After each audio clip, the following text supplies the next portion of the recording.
दोनों देखिए, दोनों लोकतंत्र के प्रतीक नहीं है, दोनों राजतंत्र के प्रतीक है। एक के परिवार तो 75 वर्षों से, जिसमें 55 वर्ष तक एक ही पार्टी की सरकार रही, और वो किस लिए घूम रहे हैं? यदि गरीब है बिहार की जनता तो वो कांग्रेस और राजद के चलते है। यदि इस देश में भाईचारा नहीं है, उसका भी कारण सिर्फ और सिर्फ कांग्रेस पार्टी और राष्ट्रीय जनता दल। इसलिए लोकतंत्र को ये लोग मजाक समझते हैं। बिहार घूम रहे हैं तो बिहार की सड़कें देखे, बिहार की बिजली देखे, बिहार की पूरी अर्थव्यवस्था बदली उसको देखे, बिहार में सुशासन है इसको देखे। यहाँ जो भी क्राइम होता है 100 घंटे के अंदर कार्रवाई की जाती है। ये लोकतंत्र वाला राज है। यहाँ गणतंत्र यहीं से पैदा हुआ और स्वर्णिम काल भी इसी बिहार ने दिया। इसलिए इन लोगों के घूमने से कोई फर्क नहीं पड़ता है। जितना ये सड़क पर आएंगे उतना वोट एनडीए का बढ़ेगा। मल्लिकार्जुन खड़गे वो बोल रहे हैं कि पहले के जो पीएम थे मनमोहन सिंह, वो काम ज्यादा करते थे, बोलते कम थे, लेकिन अब के जो पीएम है वो बोलते ज्यादा और काम कम करते हैं। इसी के लिए तो अर्थव्यवस्था बड़ी नहीं हो रही थी। मोदी जी के आने के बाद अर्थव्यवस्था क्यों बड़ी हुई? यदि नरेंद्र मोदी जी काम नहीं किए हुए होते तो अर्थव्यवस्था नहीं बदलती। मनमोहन सिंह जी तो अर्थशास्त्री थे, इसके बावजूद देश का अर्थव्यवस्था नहीं बदल रहा था। मोदी जी और आज श्रद्धेय अरुण जेटली जी हमारे बीच में नहीं है, उन्होंने जो जीएसटी लाया इस देश में एक क्रांति लाया।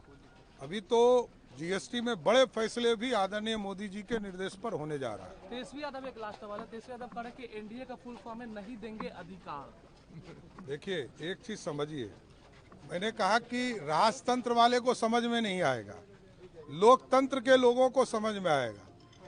उनको तो ये पहले जवाब देना चाहिए कि उनके पिताजी को कांग्रेस पार्टी ने पशुपालन में पहली बार जेल में एफआईआर कराया। जनता दल की सरकार थी, चार्जशीट हुआ, जेल गए, और कांग्रेस की ही सरकार थी जो सजा हुआ। तो अब तो उनको एक जवाब देना है ना कि जिसके साथ घूम रहे हैं उनके पिताजी को उन्हीं लोगों ने जेल में डाला है।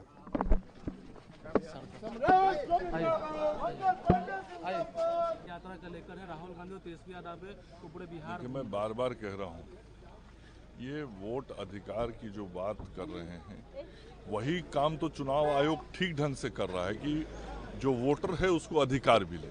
लेकिन इन लोगों को ये लग रहा है कि जो चुनाव आयोग काम कर रहा है उसमें हमको राजनीतिक नुकसान कहीं ना हो जाए, और जो आदत रही है कि गलत मतदाताओं के नाम मतदाता सूची में रहें तो भी ठीक है, तो चुनाव आयोग तो उन गलत मतदाताओं के नाम को निकालने का काम कर रहा है और जो सही मतदाता छूटे हुए हैं उनको जोड़ने का काम कर रहा है। और बहुत सामान्य सा बात है, दोनों नेता हैं, चुनाव आयोग ने तो पूरा टाइम शेड्यूल जारी किया हुआ है और उस टाइम शेड्यूल में ये जो अगस्त का महीना है उस पूरे महीने को इलेक्शन कमीशन ने डाला कि हमने जो सुधार किया है उस पर यदि किसी को कोई आपत्ति है, किसी को कुछ दावा करना है तो वो दावा आपत्ति आके चुनाव आयोग को दे, हम उसको ठीक करेंगे और फिर नया सूची प्रकाशित करेंगे।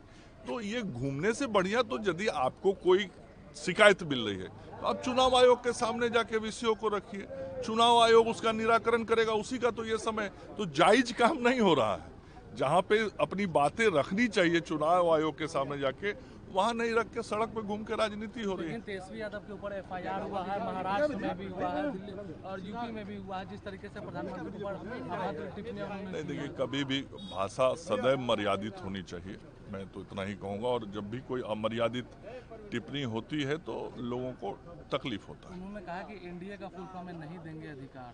नहीं, देखिए एनडीए तो पूरा अधिकार देके काम करने वाला गठबंधन है और उसके नेता आदरणीय नरेंद्र मोदी जी हैं।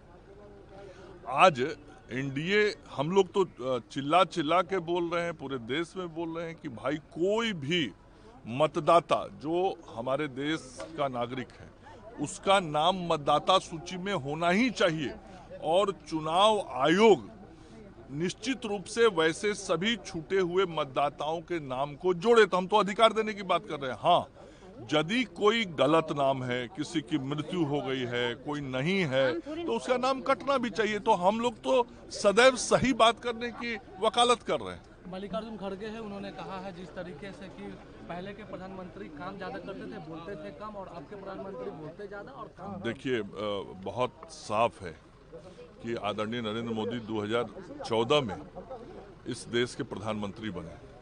जब वो प्रधानमंत्री बने तो इस देश की इकोनॉमी पूरी दुनिया में 11वें नंबर पर थी, और केवल 11 वर्षों के अंदर 7 छलांग ऊपर लगा, और आज पूरी दुनिया में भारत की इकोनॉमी 4थे नंबर पर आ गई है।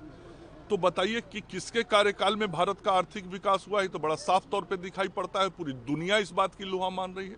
और ऐसे ही आज भारत की ताकत और नरेंद्र मोदी जी की पूछ दुनिया की राजनीति के अंदर, दुनिया के राजनयिकों के अंदर थोड़ा ही बढ़ा है।